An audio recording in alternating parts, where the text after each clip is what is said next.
Hello friends, welcome to S P kitchen special. ಇವತ್ತಿನ special ಶಾವಿಗೆ ಪಾಯಸ. ಯಾರಾದರೂ ದಿಢೀರಂತ ಮನೆಗೆ ಗೆಸ್ಟ್ ಬಂದಾಗ ಏನು ಸ್ವೀಟ್ ಮಾಡೋದು ಅಂತ ನಮಗೆ ಗೊತ್ತೇ ಆಗಲ್ಲ. ಆ ಸಿಚುವೇಶನಲ್ಲಿ 5ರಿಂದ 10 ನಿಮಿಷ ಅಷ್ಟೇ ತೊಗೊಳುತ್ತೆ ಶಾವಿಗೆ ಪಾಯಸ ಮಾಡಲಿಕ್ಕೆ. ತುಂಬ ಈಸಿಯಾಗಿ ಬೇಗನೆ ಮಾಡುವಂಥ ಸ್ವೀಟ್ ಶಾವಿಗೆ ಪಾಯಸ.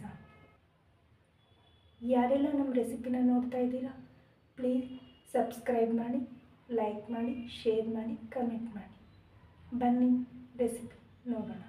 ಶಾವಿಗೆ ಪಾಯಸ ಮಾಡಲಿಕ್ಕೆ ಬೇಕಾದಂತಹ ಇಂಗ್ರೀಡಿಯೆಂಟ್ಸ್ನ ನೋಡೋಣ ಬನ್ನಿ. ನಾನಿಲ್ಲಿ 1 ಲೀಟ್ರ್ ಹಾಲು ತೊಗೊಂಡಿದ್ದೀನಿ, ಗೋಡಂಬಿ ತೊಗೊಂಡಿದ್ದೀನಿ, ಸ್ವಲ್ಪ ಬಾದಾಮಿ, ಸ್ವಲ್ಪ ಕಾಜು, ಸ್ವಲ್ಪ ಏಲಕ್ಕಿ ಪುಡಿ ತೊಗೊಂಡಿದ್ದೀನಿ, ಒಣ ದ್ರಾಕ್ಷಿ 1/4 ಕಪ್ ಅಷ್ಟು ತೊಗೊಂಡಿದ್ದೀನಿ, 2 ಸ್ಪೂನ್ ತುಪ್ಪ ತೊಗೊಂಡಿದ್ದೀನಿ, 1 ಬೌಲು ಶಾವಿಗೆ ತೊಗೊಂಡಿದ್ದೀನಿ, ರೋಸ್ಟೆಡ್ ಶಾವಿಗೆ ತೊಗೊಂಡಿದ್ದೀನಿ.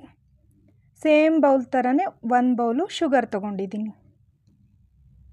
ಇವಾಗ ನಾವು ಸ್ಟವ್ನ ಆನ್ ಮಾಡಿಕೊಂಡು ಒಂದು ಬಾಣಲಿ ಇಟ್ಟು ಫಸ್ಟು ಹಾಲು ಹಾಕಿ ಕಾಯಿಸ್ಕೊಳ್ಳೋಣ. ಏಕೆಂದರೆ ಹಾಲು ಕಾಯಿಸ್ಕೊಳ್ಳೋದ್ರಿಂದ ಹಾಲು ಚೆನ್ನಾಗಿದೆಯಾ ಇಲ್ವಾ ಅಂತ ಗೊತ್ತಾಗುತ್ತೆ.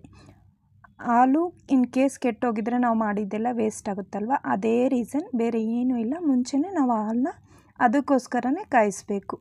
ಇವಾಗ ಹಾಲು ಕುದೀತಾ ಇದೆ. ಹಾಲು ಚೆನ್ನಾಗಿ ಕುದ್ದು ಬಂದಮೇಲೆ ನಾನು ಸ್ಟವ್ನ ಸ್ವಿಚ್ ಆಫ್ ಮಾಡ್ತಾಯಿದ್ದೀನಿ. ಇವಾಗ ಹಾಲು ಕಾಯ್ದಾಯಿತು.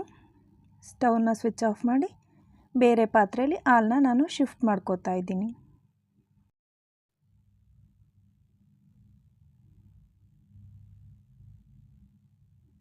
ಇವಾಗ ಒಂದು ಬಾಣಲಿ ಇಟ್ಟು ಅದರಲ್ಲಿ ನಾನು 2 ಸ್ಪೂನ್ ತುಪ್ಪ ಹಾಕ್ತಾಯಿದ್ದೀನಿ. ಸ್ವಲ್ಪ ತುಪ್ಪ ಸ್ಪ್ರೆಡ್ ಆಗಲಿಕ್ಕೆ ಈ ಥರ ಮಾಡಿ ಸ್ಪ್ರೆಡ್ ಆಗುತ್ತೆ. ಸ್ಪ್ರೆಡ್ ಆದಮೇಲೆ ನಾನು ಇದಕ್ಕೆ ಒಣ ದ್ರಾಕ್ಷಿನ ಹಾಕ್ತಾಯಿದ್ದೀನಿ. ಒಣ ದ್ರಾಕ್ಷಿನ ಸ್ಲೋ ಫ್ಲೇಮಲ್ಲಿ ಇಟ್ಕೊಂಡು ಸ್ವಲ್ಪ ದ್ರಾಕ್ಷಿ ದಪ್ಪ ದಪ್ಪ ಆಗೋವರೆಗೂ ಫ್ರೈ ಮಾಡ್ಕೋಬೇಕು. ಸ್ವಲ್ಪ ದಪ್ಪ ದಪ್ಪ ಆದಮೇಲೆ ನಾವಿದನ್ನು ಬೇರೆ ಒಂದು ಬೌಲ್ಗೆ ಶಿಫ್ಟ್ ಮಾಡ್ಕೊಳ್ಳೋಣ. ದ್ರಾಕ್ಷಿ ಇವಾಗ ದಪ್ಪ ದಪ್ಪ ಆಗಿದೆ ನೋಡಿ ಫ್ರೆಂಡ್ಸ್. ಇವಾಗ ಇದನ್ನು ನಾವು 1 ಬೌಲ್ ತೊಗೊಂಡು ಸ್ವಲ್ಪ ಸ್ವಲ್ಪನೇ ಬೌಲಲ್ಲಿ ಶಿಫ್ಟ್ ಮಾಡಿಕೊಂಡು ಸೈಡಲ್ಲಿ ಎತ್ತಿಡೋಣ. ಶಿಫ್ಟ್ ಮಾಡಿ ಎತ್ತಿಟ್ಟಾಯಿತು. ನಂತರ ಮಿಕ್ಕಿದಂಥ ಡ್ರೈ ಫ್ರೂಟ್ಸು, ಬಾದಾಮಿ, ಗೋಡಂಬಿ, ಕಾಜು ಇದೆಲ್ಲ ಸೇರಿಸಿ ಲೋ ಫ್ಲೇಮಲ್ಲೇ ಫ್ರೈ ಮಾಡ್ಕೊಳ್ಳೋಣ. ಏಕೆಂದರೆ ಕಲರ್ ಚೇಂಜ್ ಆಗಬಾರ್ದಲ್ವ, ಬ್ಲ್ಯಾಕ್ ಆಗಬಾರ್ದು. ಸ್ವಲ್ಪ ಬ್ರೌನ್ ಕಲರ್ ಬಂದರೆ ಸಾಕು. ರೋಸ್ಟ್ ಆಗಿರುತ್ತೆ, ಸ್ಲೋನಲ್ಲಿ ಮಾಡೋದ್ರಿಂದ ರೋಸ್ಟ್ ಆಗಿರುತ್ತೆ. ನೋಡಿ ಫ್ರೆಂಡ್ಸ್, ರೋಸ್ಟ್ ಆಗ್ತಾ ಇದೆ.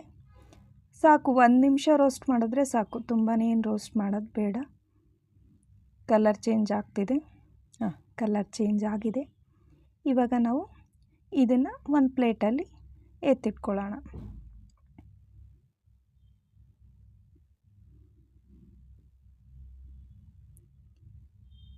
ಎತ್ತಿಟ್ಕೊಂಡು ಆಯಿತು.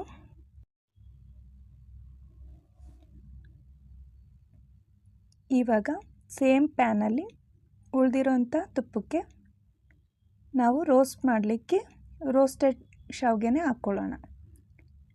ಈ ಶಾವಿಗೆ ಆಲ್ರೆಡಿ ರೋಸ್ಟ್ ಆಗಿದೆ, ಆದ್ರೂ ಇನ್ನೂ ಒಂದು ಸ್ವಲ್ಪ ರೋಸ್ಟ್ ಮಾಡೋಣ. ಇದು ರೋಸ್ಟ್ ಮಾಡೋದ್ರಿಂದ ಪಾಯಸದಲ್ಲಿ ಉದುರಾಗಿ ಬರುತ್ತೆ, ಮುದ್ದೆ ಮುದ್ದೆ ಥರ ಆಗಲ್ಲ. ಎಷ್ಟೊತ್ತಿಟ್ರೂ ತುಂಬ ಗಟ್ಟಿಗೆ ಆಗಲ್ಲ, ಬಿಡಿ ಬಿಡಿಯಾಗಿರುತ್ತೆ.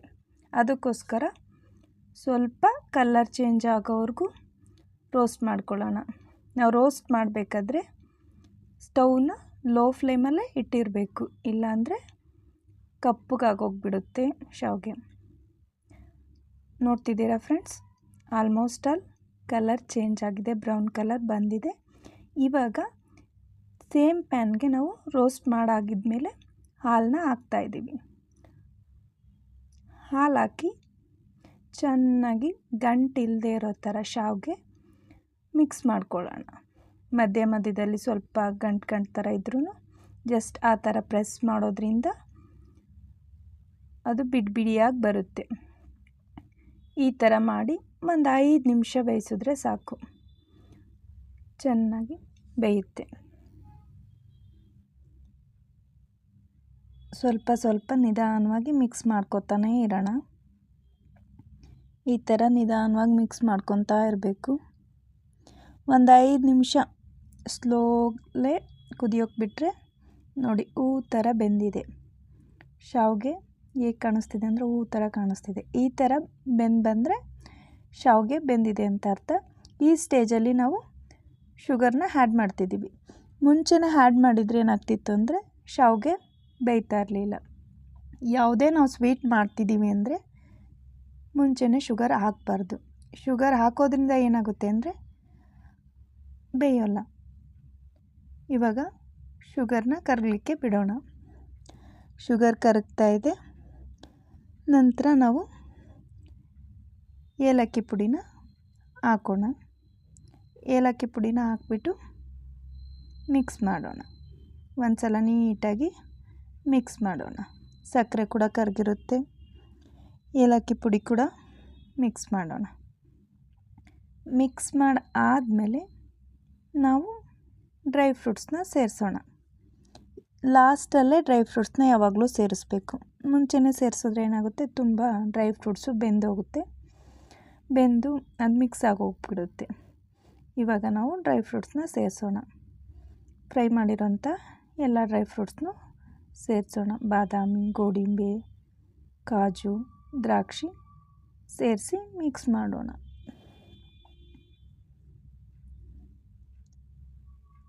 ಚೆನ್ನಾಗಿ ಮಿಕ್ಸ್ ಮಾಡಾದಮೇಲೆ ನೋಡಿ ಎಷ್ಟು ಚೆನ್ನಾಗಿ ಬೆಂದಿದೆ ಅಲ್ವಾ. ತುಂಬ ಚೆನ್ನಾಗಿ ಕಾಣಿಸ್ತಿದೆ. ಶಾವಿಗೆ ಪಾಯಸ ಇವಾಗ ರೆಡಿಯಾಗಿದೆ. ಸ್ಟವ್ನ ಸ್ವಿಚ್ ಆಫ್ ಮಾಡಿ ಒಂದು ಬೌಲ್ಗೆ ನಾವು ಶಿಫ್ಟ್ ಮಾಡ್ಕೊಳ್ಳೋಣ. ಪಾಯಸ ಏನಾದರೂ ತುಂಬ ಹೊತ್ತಿಟ್ಟಾಗ ಸ್ವಲ್ಪ ಗಟ್ಟಿ ಅನಿಸಿದ್ರೆ ಬಿಸಿ ನೀರು ಕಾಯಿಸಿ ಹಾಕ್ಕೋಬೋದು. ಅದರಿಂದ ಟೇಸ್ಟ್ ಏನು ಚೇಂಜ್ ಆಗೋದಿಲ್ಲ. ಇವಾಗ ಬೌಲ್ಗೆ ಶಿಫ್ಟ್ ಮಾಡಿದ್ದು ಆಗಿದೆ. ನೋಡಿ ಎಷ್ಟು ಚೆನ್ನಾಗಿ ಕಾಣಿಸ್ತಿದೆ ಅಂತ. ನಾನು ಮೇಲೆ ಸ್ವಲ್ಪ ಡ್ರೈ ಫ್ರೂಟ್ಸ್ನ ಹಾಕ್ತಾಯಿದ್ದೀನಿ. ನೀವು ಒಂದು ಸಲ ನಿಮ್ಮ ಮನೆಯಲ್ಲಿ ಟ್ರೈ ಮಾಡಿ ನೋಡಿ. ನಿಮಗೆ ಈ ರೆಸಿಪಿ ಇಷ್ಟವಾದಲ್ಲಿ ಪ್ಲೀಸ್ ಸಬ್ಸ್ಕ್ರೈಬ್ ಮಾಡಿ, ಲೈಕ್ ಮಾಡಿ, ಶೇರ್ ಮಾಡಿ, ಕಮೆಂಟ್ ಮಾಡಿ. Thank you for watching this video.